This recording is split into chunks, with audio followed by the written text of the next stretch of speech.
வணக்கம். வாத்தியார் எம்ஜிஆர் என்ற நமது யூடியூப் சேனல் மூலமாக நான் உங்கள் வேல்முருகன். ஒரு மகிழ்ச்சியான செய்திங்க. நமது வாத்தியார் எம்ஜிஆர் யூடியூப் சேனலில் 3000 சப்ஸ்கிரைபர்ஸ் என்ற எண்ணிக்கையை நாம் அடைந்துள்ளோம் என்ற நல்ல செய்தியை உங்களின் அன்போடும் ஆதரவோடும் நாம் அடைந்துள்ளோம் என்கின்ற நல்ல தகவலை தெரிவித்துக்கொண்டு இன்றைக்கு ஒரு புதிய விஷயம்.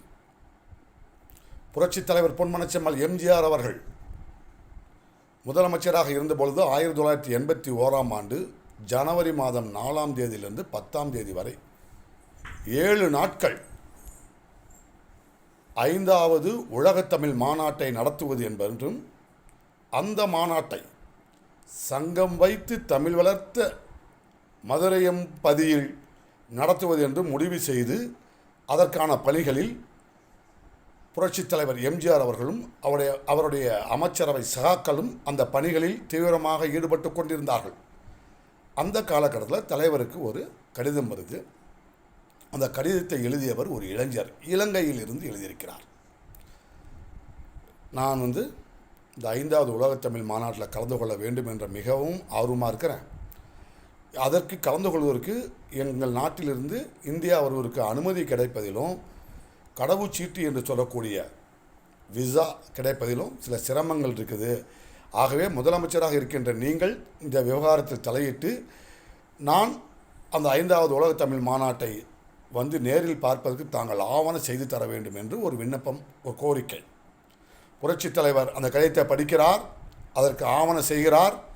அந்த இளைஞரை தமிழ்நாட்டிற்கு வரவழைக்கின்றார் புரட்சித் தலைவர் பொன்மனச்செம்மல் எம்ஜிஆர் அவர்கள் 5வது உலகத்தமிழ் மாநாட்டை காண்பதற்கு.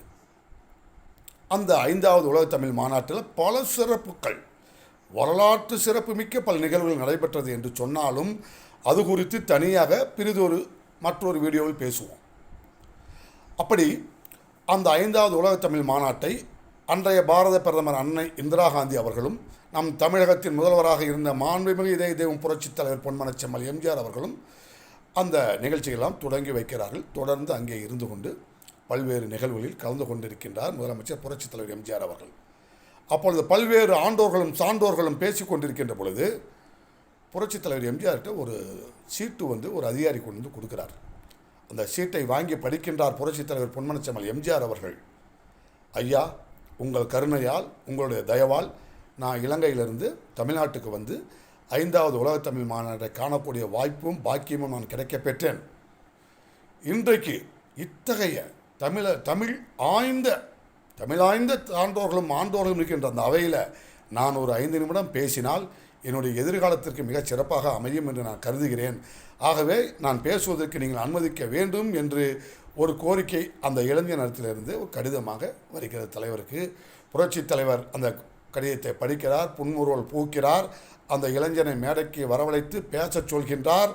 அந்த இளைஞன் மிக மிக மிக அற்புதமாக பேசுகின்றார். கூட்டம் அதிசயித்து பார்க்கிறது, இப்படி ஒரு இளைஞன் பேசுகிறானே என்று.